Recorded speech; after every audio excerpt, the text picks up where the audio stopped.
Thank you, everyone, for coming to my talk. So, this is going to be a very fast session on OpenClaw and raising lobsters. My name is Daniel Nerenberg. I do fractional CIO consulting and advisory, as well as I'm a end user compute geek. And so I will talk about all sorts of stuff under that umbrella. I've got 5 minutes, so I'm going to make this snappy. I'm sorry, but I like puns. Bad ones at that. All right, so a really brief, unhinged history of OpenClaw. It began by a gentleman named Pete Steinberger. It was a weekend project. He was making a WhatsApp relay. Then it got a bunch of different names very, very quickly. And then it ran into some lawyer issues with Claude because the original name was Claude, too close, so they had to change it. It went through about 3 names in 72 hours, and it came up with OpenClaw. Then, in a very short order, it became hugely popular in China. Literally millions of people started deploying these. Tencent had deployment parties outside their headquarters in Shenzhen. And this is where raising lobsters or raising a lobster name comes from, and that's why I called my presentation this. So in Chinese, it's Yang Longxia, so I probably butchered that, and I apologize. But it literally means raising lobsters. So a little bit there. Then, it got weird.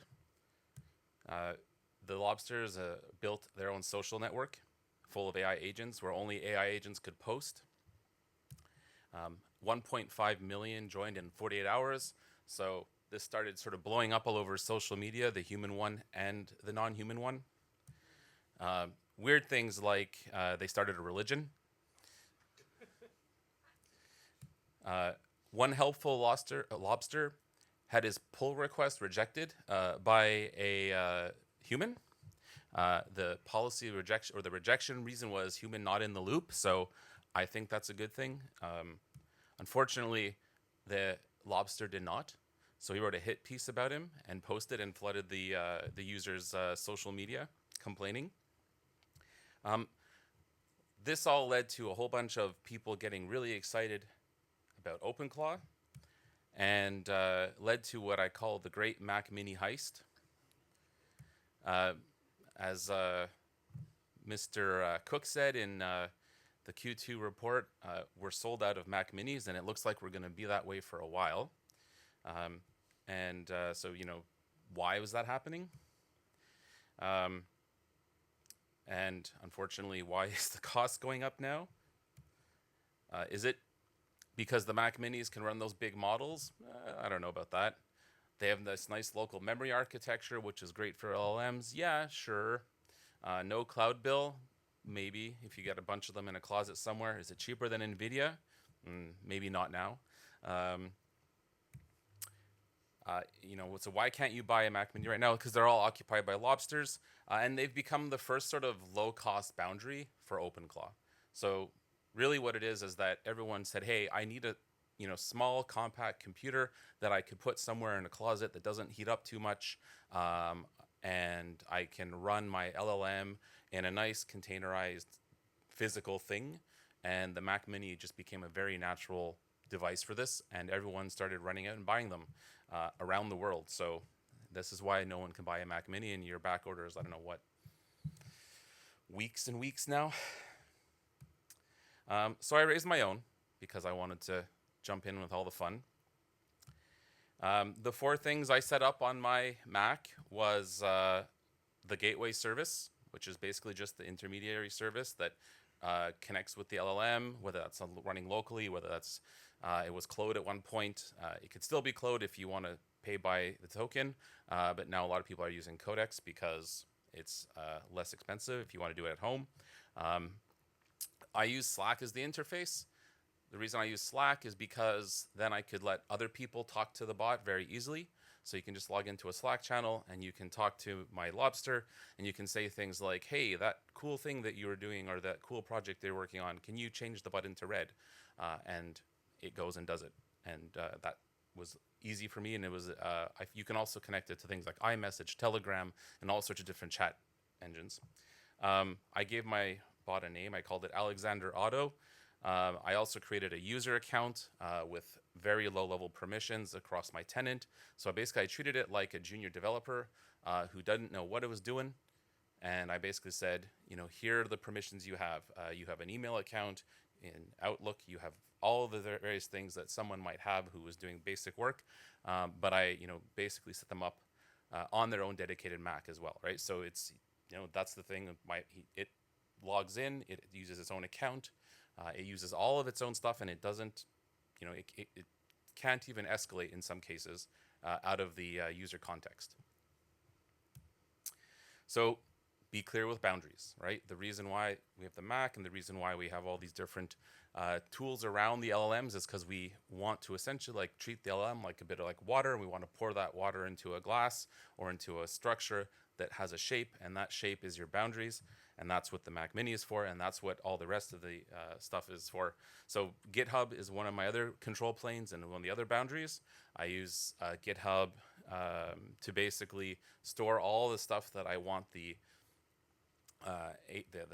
Lobster to go and actually work on and do, and not be able to just go and change as it wishes.